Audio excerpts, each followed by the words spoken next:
Hello, culinary wine students. Kirsten Fox. Welcome to another edition of Culinary Wine Questions.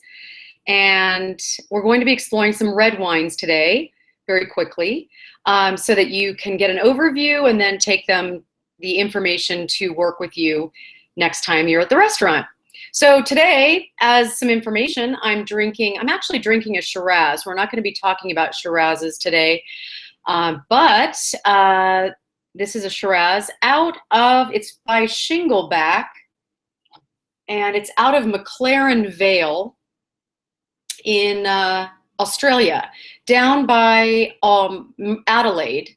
So let me show you where that is. So here's a map, and Adelaide is down in the bottom here of South Australia. And McLaren Vale is just outside of Adelaide there. And so they grow a lot of grapes in that area, a lot of Shiraz. And so I happen to have this open in my refrigerator. So by the way, always keep reds and whites in the refrigerator when they're open and you want to drink them another time. It's just like fruit, where if you wrap it up, try to keep oxygen from getting to it, and you chill it, it will slow down the aging process. So always try to keep your reds well sealed and your whites well sealed in the refrigerator, and then just take them out before you're gonna drink them.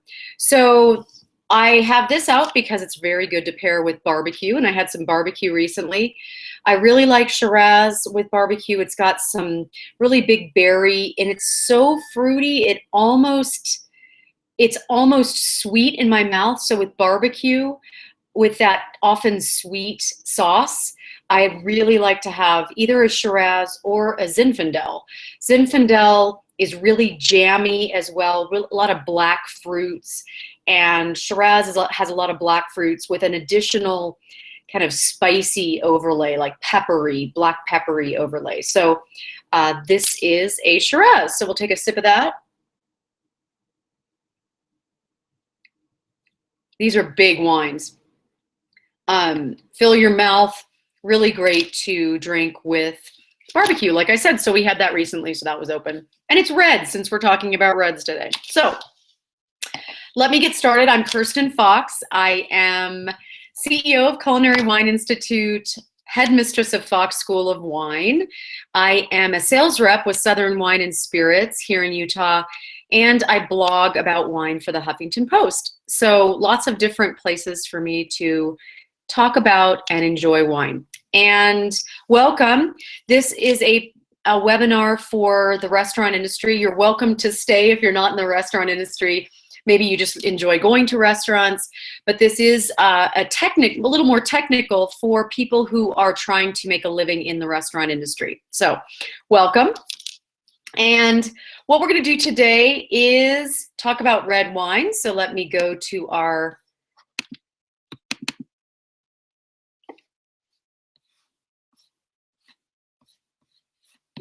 let's see, sorry, I need to move this over so I can see the other part of my screen there. All right, so here we are at our PowerPoint. So the takeaways today are going to be the list. You're going to get a list of the 3 most popular reds seen at restaurants. And if you'd like, you can make a stab at that while I'm talking here. What do you think the 3 most popular reds are? So they're pretty obvious, so you're welcome to guess at those. Then we're going to talk about characteristics of each, which is actually my 3rd bullet point. Not sure why that's loading there. 2nd bullet point, how do they compare? And then 3rd is going to be then characteristics of each. And the 4th is how are you going to sell them at your tables? So we're going to get right into the practical part of selling wine. So this is a slightly fuzzy picture because of the internet connections and that, but you'll notice that that's me, and I'm facing out towards you, and the milk glass on your right is very clear in terms of the side of its glasses, the glass. The center glass, you'll see, has a film on it that is a little harder to see through. And then the third glass, the one in front of my right hand or on our left as we're viewing this, if you can see that, it has some really substantial residue on the side of the glass. So I like to compare wines with milk because it is so easy to get a picture in your head of what milk is like in your mouth. So in this case, the glass on my left, our right today, is filled with skim milk. The one in the center is whole milk, and the one on the far side is cream, or half and half.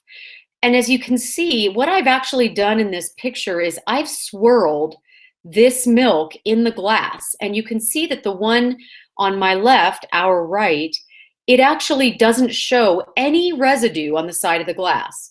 The center one, which is the whole milk, shows a little bit of residue, and then the cream on the side leaves a substantial amount of residue and weight.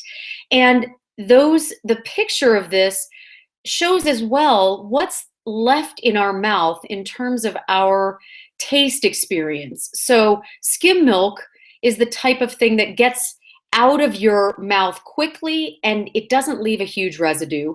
Whole milk, we have a flavor left in our mouth and a bit of a leftover in our mouth, but it's not a huge amount. And then cream, it literally is so strong that we wouldn't, so thick that we wouldn't even normally drink cream. So we use it in other liquids. So this is a start of a process to learn about the weight of wine, and that is going to tie into our red wines we're talking about today. So we're actually going to start with the lightest red wine, and this is one of the top 3 wines seen at most restaurants in the US. Now, these are the top 3 red wines in terms of their popularity, and we're starting with the lightest of the 3.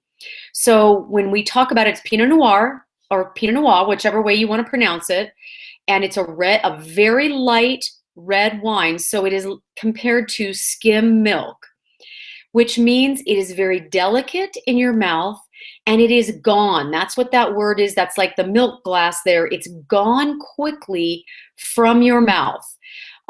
It has red berry flavors, often cranberry, often red raspberry, and it also has a very nice flavor or aroma of earth. That's a pile of earth, not coffee. It looks a lot like coffee, but it's more an earthy kind of a wine.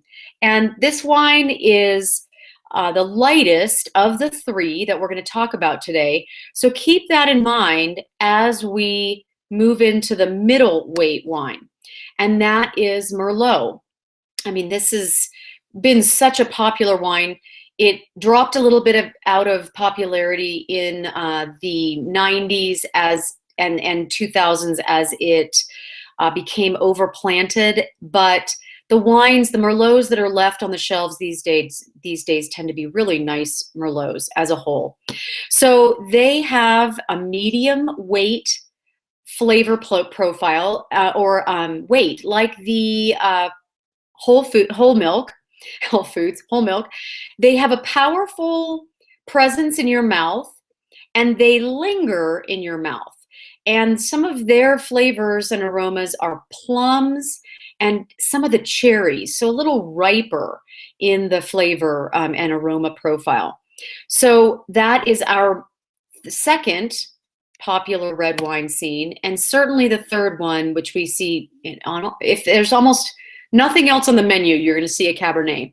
So Cabernet Sauvignon is our third most popular, not third most popular, but one of the 3 top most popular wines in the US.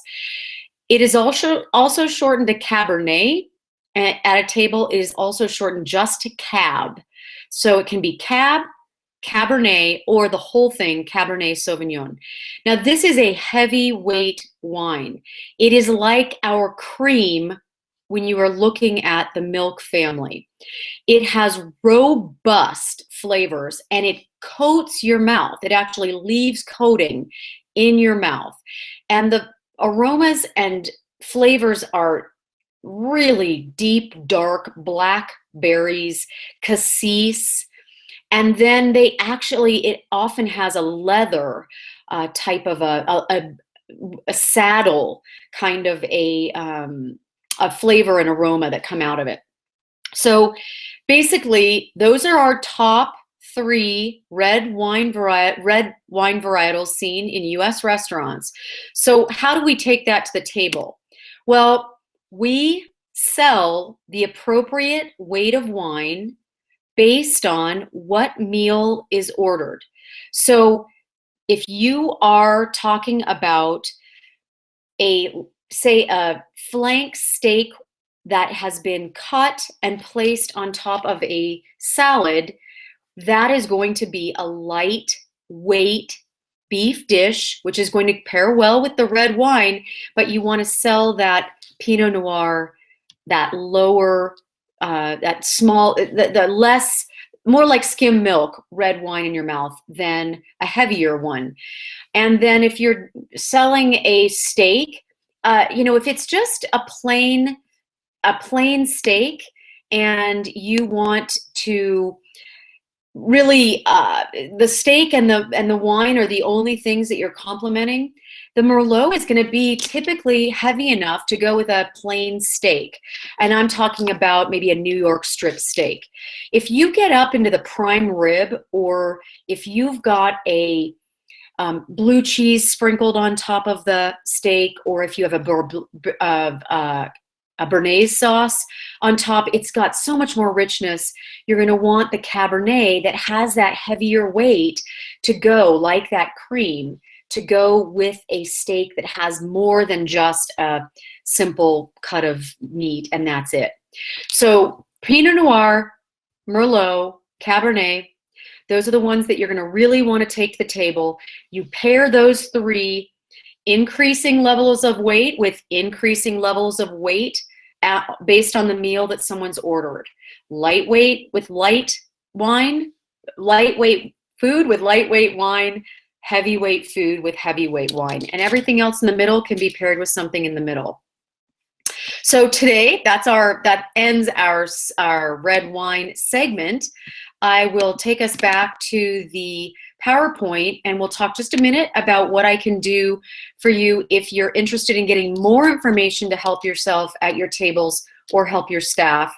So really, my dedication to you is trying to help your team and you sell more at your tables and be more successful, make more money. So I always want people to sell more each night. I want employees to stay longer because they're more motivated and really invigorated at their jobs. Saving time with new hires is my job as well, and then helping you make more money. So I have an offer for you, and that is I will send you my book for half off, which is a $10 value. It's basically $20 on Amazon. I'll sell it to you for $10, and I'll pay for shipping, and I'll sign it for you. So there's an offer that's going to show up in the right side of your webinar here. And let's see, here it is. I'm going to load it up. And so you'll see this. And if you click the button at the bottom of this offer that says send it to me, that will open up this offer in a different window so that you'll have time to complete the purchase of this, maybe get more information as we will be ending the webinar soon here. And what I'm going to do now is open it up for any questions. So I'm going to go back to the chat room and see if anybody has questions and get my wine. So if you have any questions, type them in. There's about a 30-second delay, so I won't be able to get back to you quickly, but I will answer that. One of the things that people do ask a lot with red wine is, why does it only go with beef? Or what should it be paired with? And fish, for example, should it be with red wine, that kind of thing. And food with red wine, aside from the weight, which is hugely important, wines have a tannic structure, and tannin is that grippy compound that is in the wine. It kind of astringent on your tongue. It dries out your mouth. And just like weight of wine, where you start light and you go to heavy, tannin, you think about light, and those wines that we talked about today are as well this kind of a scale. Pinot Noir has light tannins in it. Merlot has medium tannins, and Cabernet has heavy tannins. And that means each one of as you go up the scale, it's going to get more and more grippy in your mouth. And what that means is the more fat you put into your mouth, the more richness, the more tannin you want in the red wine as well. So something that has a lower fat content, like that salad with the flank steak sliced on top, that's a low fat type of an item. The Pinot Noir is going to work not only because of the weight, the light weight, it's also going to work because it's low in tannin. And then when you get upwards into that, well, go through that plain steak like a New York strip. With the Merlot, it's going to be not a huge amount of fat, but more than a flank steak, say, for example. That is going to go well with their Merlot. And then the Cabernet will pair with things that have a lot more fat content, like the Béarnaise covered steak or a prime rib that has all that fat in it. Now, red wine with fish, the reason I would say to stay away from that as a general pairing suggestion is fish can have, wine has iron in it often. Red wines particularly, it's just sucked up into the grapes from the soil. And fish can have high levels of iodine in it. And iodine and iron together create a really bad metallic taste in your mouth, and they make the fish taste fishier. So what you want to do is stay away from any pairings you're not familiar with fish and red wine, because you don't want that high iron in the wine to have a problem with the high iodine content of the fish. And high iodine fish is typically seen out of the sea. Oily fish like mackerel and shellfish as well. Shellfish has a lot of iodine in it. I have some other training involved in wine and food pairing. If you're interested, you can email me at kfox@culinarywineinstitute.com, and I can fill you in on more resources for food and wine pairing information. So cheers. Thank you for joining us today.